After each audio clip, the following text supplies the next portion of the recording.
We are indigenous people. We gonna fuck you up.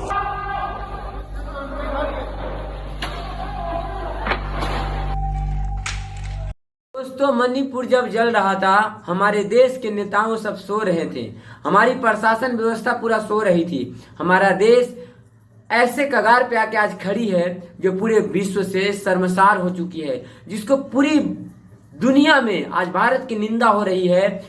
आज हर जगह पे भारत की चर्चा हो। आदमी पार्टी से संभलेगा नहीं, बॉर्डर स्टेट है। आज हमसे तो बॉर्डर स्टेट संभल गया, उनसे मणिपुर नहीं संभल रहा।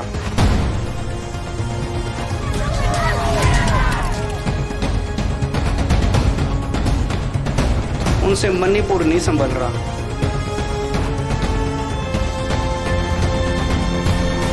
है वो भी इसलिए क्योंकि हमारे भारत की इज्जत को मिट्टी में मिला दिया गया। ऐसे दो नारियों को, दो महिलाओं को निर्वस्त्र करके रोड पर नंगा घुमाया गया और यहाँ तक कि उनको नंगा घुमाने के बाद में उनको इज्जत लूट लिया गया। और वो भी हमारे ही देश के लोग, मेथी समाज और किकुई समाज का झगड़ा की वजह से, यानी दो समाज एक छोटा सा झगड़ा की वजह से, और वो झगड़ा इतना बड़ा रूप ले लिया कि हजारों घर उजड़ गए, 150 से ज्यादा लोग मारे जा चुके हैं। लेकिन इस उम्मीद में पूरा देश इंतजार कर रहा था। जो यूट्यूबर थे, जो इन्फ्लुएंसर थे, वो बार बार इस वीडियो को बना रहे थे, बार बार बता रहे थे कि मणिपुर जल रहा है। बार बार अदर पार्टी जो विपक्ष में बैठी हुई है उसे ये बता रही थी कि मणिपुर जल रहा है।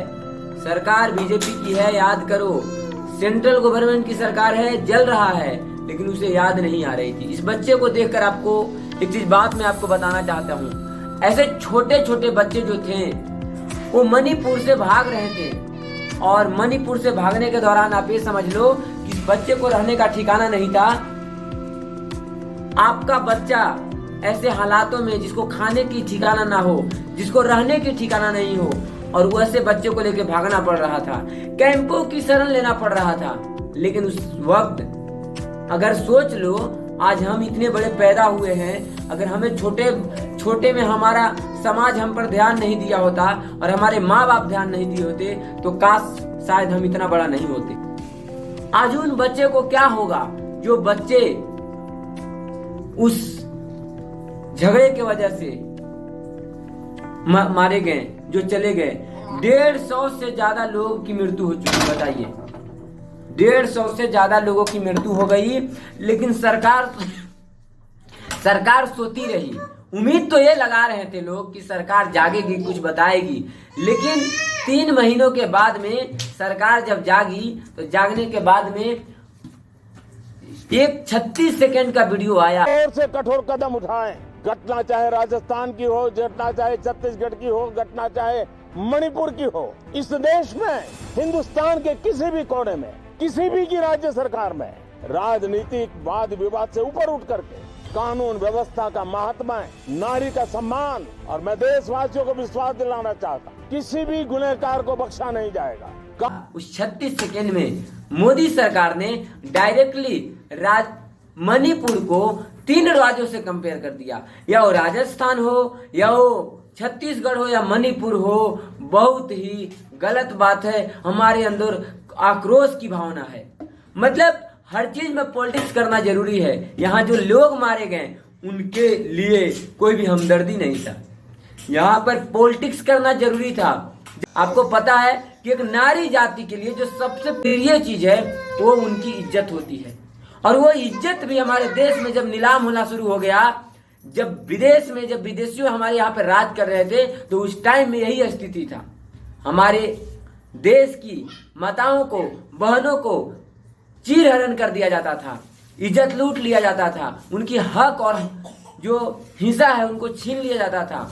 आम इंसान परेशान थे। आज वैसा वक्त आ चुका है जब हमारा भारत गुलाम था। आज वैसी स्थिति आ चुकी है जब हमारे देश के लोग आजाद नहीं है, हमारे देश के लोग स्वतंत्र फील नहीं कर पा रहे हैं। इसी देश में रहकर, इसी देश में उन लोगों की हत्या किया जा रहा है। फेक वीडियो के वजह से आज सोच लीजिए कि एक मैथिली समाज और एक कुक्कू समाज में इतना बड़ा विद्रोह पैदा हो गया कि कुक्कू समाज ने मैथिली समाज के लोगों के ऊपर इतना अत्याचार किया कि उनके हजारों घरों को जला दिए, 100 से 150 दोनों समाजों को मिलाकर मारे गए। उसके बाद में महिलाओं को सोचिए परेड कराया गया, नंगा वस्त्र करके उनको परेड कराया गया। ऐसा मतलब समझिए कि इस तरह का वो सीन है कि ये सीन अगर आपके सामने रख दूं तो शायद आप भी शर्मसार हो जाएं। लेकिन मैं इस चीज़ों को जरूरत नहीं समझता हूं। मुझे पॉलिटिक्स नहीं करना है, मुझे अपनी हक की बात करना है, आपके लिए लड़ना है। और अभी तक आपने मेरे वीडियो को सब्सक्राइब नहीं किया तो मुझे सपोर्ट की जरूरत है, क्योंकि ये चैनल मेरा नया है दोस्तों, और मैं भी चाहता हूं कि मैं भी आप लोगों के लिए, हम अपने देश के लिए कुछ कर गुजरने के लिए कुछ आवाज उठाएं, और जिसके लिए आप मेरा सपोर्ट बस सब्सक्राइब करके दीजिए। मैं तो यही चाहता हूं कि किसी भी बेटी, किसी भी धर्म या किसी भी जाति या किसी भी देश की हो, उसकी इज्जत सर्वोपरि होती है। जो इस चीजों को समझा, जो मेरा तो यही कहना है, कोई कैसे समझ सकता है जिसने अपने माँ से दूर होकर अपने पत्नी से दूर हुआ, वो इज्जत के बारे में कैसे समझ सकता है? जिस व्यक्ति ने अपने पत्नी को छोड़ दिया यूं बहाना करके कि मुझे कुछ कामयाबी पाना है। कामयाब आज वो भी हैं जो देश में लोग अपने पत्नी के साथ रह रहे हैं, अपने माताओं के साथ रह रहे हैं। कोई जरूरत नहीं है कि अगर जो लोग कुंवारे हैं या जो लोग पत्नी छोड़ दिए वही लोग कामयाब हो सकते हैं। तो मतलब कुल मिलाकर मेरा बात यह है कि आपको संस्कार को सीखने के लिए संस्कार में रहना पड़ता है, उस समाज में ढलना पड़ता है। जो अपनी बहन को नहीं पाला है, अपने बहन को नहीं देखा है, वो दूसरे के बहनों को देखकर ठिठोरा मारते हैं लोग। जिनकी माताएं उम्र से पहले गुजर जाती हैं वो माताओं की इज्जत नहीं समझते हैं। हमारे भारत देश के अंदर बताओ, इतनी शर्मसार ऐसी घटना, इतनी अप्रिय घटना जो हो, शायद लगता है कि पूरे विश्व में ऐसी कल्पना भी नहीं की होगी कि नंगे वस्त्र करके उनको खुलेआम परेड कराया जाएगा और उनकी इज्जत लूट लिया जाएगा और वो मारे जाएंगे। उसको पर्दाफाश होने में 2 महीने लग जाते हैं। अब सोच लीजिए कि किसी भी घटना का खुलेआम या खुलेआंतर ना हो जाए, जिसके वजह से हमारी देश की सरकारें वहां पे जो है नेट बंद करना सबसे आसान तरीका समझती है। आप एक चीज समझ लीजिए। लेकिन देश के अंदर में रक्षा मंत्री, गृह मंत्री सब कहां गए? देश के प्रधान सेवक सब कहां गए? 3 महीने तक हमारा देश जलता रह गया। अगर यही कंडीशन अगर हर स्टेट में हो जाए तो क्या कर सकती है सरकार? उसके पास कोई भी समझिए कि निपटाने का कोई भी उपाय नहीं है। और जो पाकिस्तान से लड़ने का बात करता है, जो अफगानिस्तान से लड़ने की बात करता है, जो देश में ही रक्षा नहीं कर पा रहा है अपने बंदे को, वो दूसरे देश से क्या रक्षा कर सकता है? जो चीन से लड़ने की बात करता है, बताओ, केवल डींग हाँकने से कुछ नहीं होता है, उसके लिए कुछ करना पड़ता है, और जब जरूरत होता है तभी करना पड़ता है। कोरोना काल में वही हाल था, आज भी वही हाल है, बताइए। बाकी दोस्तों, मुझे नम्र निवेदन है सरकार से, सरकार ये सब अप्रिय घटनाओं को लेकर पॉलिटिक्स बाजी ना करे। तो पता है ना कि हमारे देश की बेटियां दिल्ली के सड़कों पे कितना दिनों तक प्रोटेस्ट करती रही, लेकिन हमारे देश के प्रधानमंत्री यूं तक नहीं बोले, जैसे लगा कि शर्म लगता है बोलने में। हमारे देश के प्रधान सेवक कुछ नहीं बोले, हमारे गृह मंत्री नहीं बोले, हमारे रक्षा मंत्री नहीं बोले। उनके सांसद बृजमोहन ने हमारे देश की बेटियों को इज्जत लूटने का काम किया, लेकिन उस पर भी कभी सवाल नहीं उठाया जाएगा। ना तो सोशल मीडिया दिखा रही है। मणिपुर का भी यही हाल था। ऐसी मीडिया का क्या काम है हमारे देश में? अगर हमारे देश के जो यूट्यूबर और इन्फ्लुएंसर नहीं होते, यूट्यूब एक ऐसी साधन है हमारे देश के लिए जो सभी का आवाज को उठाने के लिए एकदम आजाद करती है। आज शायद उसी का नतीजा है कि आज ये सब बात आप लोग शायद सुन भी पा रहे हैं। ना तो मीडिया चैनल के माध्यम से तो आपको एक खाली वही दिखाने के लिए मिलेगा, सीमा हैदर, सांप की कहानी, दुनियादारी और जितना भी फेक न्यूज़ें हैं। दिखाने के लिए इतने सारे न्यूज हैं जो नहीं दिखा सकते हैं। हमारे देश में आम तबाही इतना खराब कर चुकी है, आज हमारे बारिश से इतना सख्ता खराब है, देश के कोने कोने में लोगों की हालात खराब है। लेकिन दिखाया कहाँ के जाएगा? केवल दिल्ली का, क्योंकि दिल्ली में सरकार किसकी है? आम आदमी पार्टी की। कुल मिलाकर है कि जहां पर अगर सत्ताधारी बीजेपी की है वहां पर आपको कुछ भी नहीं दिखाया जाएगा कि मणिपुर के क्यों नहीं दिखाया गया। आखिर मीडिया के पास क्या सवाल है, क्या जवाब है उनके पास में?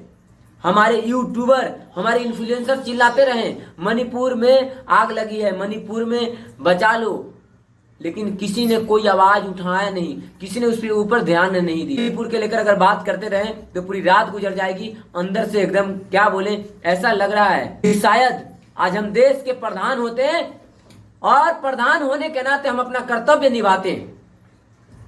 शायद उतनी ताकत दे मुझ में कि हम उसका रक्षा कर पाते हैं। हर एक बंदे का रक्षा करना हमारा कर्तव्य धर्म होता। पहला धर्म होता है एक प्रधान सेवक का कि वो पहले इंसानियत का रक्षा करे, उसके बाद हिंदू मुसलमान सिख ईसाई का रक्षा करना, उसके बाद देश अदर देशों के बारे में सोचना। सबसे पहले प्रधान सेवक का काम होता है हमारे देश के पर व्यक्ति के बारे में उसी आधार से सोचना। जितनी महत्व देता है अपने कार्यकर्ता को, उतना ही उसके लिए महत्वपूर्ण है भारत के कोने कोने का प्रत्येक एक व्यक्ति। ये होता है प्रधान सेवक का काम।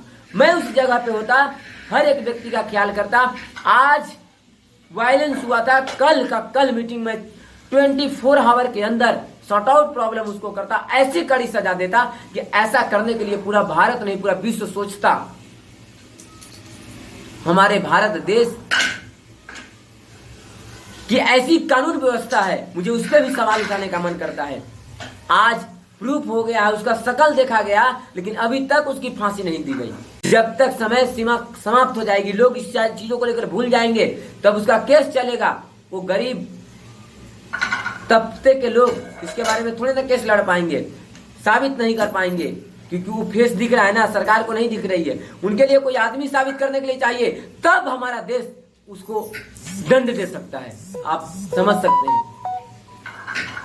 बाकी दोस्तों, हमारा इस वीडियो के माध्यम से किसी भी व्यक्ति के ऊपर कोई कटाक्ष नहीं है, किसी भी खास व्यक्ति, किसी खास पार्टी, किसी को लेकर कोई प्रत्यक्ष और कटोच नहीं है, लेकिन कहना है कि जिसका जो काम है वो करना चाहिए। अगर अपने कामों से नकारते हैं, अपने जो कमियां हैं उसको छिपाते हैं और जिसको खूबियां हैं उसको दिखाते हैं, तो इस चीजों को कभी बर्दाश्त नहीं किया जाएगा। हम भारत के नागरिक हैं, हमारा मूल्य अधिकार है, हम इस चीजों को सवाल कर सकते हैं, हम पूछना हमारा हक बनता है और हम पूछते रहेंगे, जब तक पूछते रहेंगे जब तक सारे चीजों का समस्या का हल नहीं होगा। जय हिंद, जय भारत।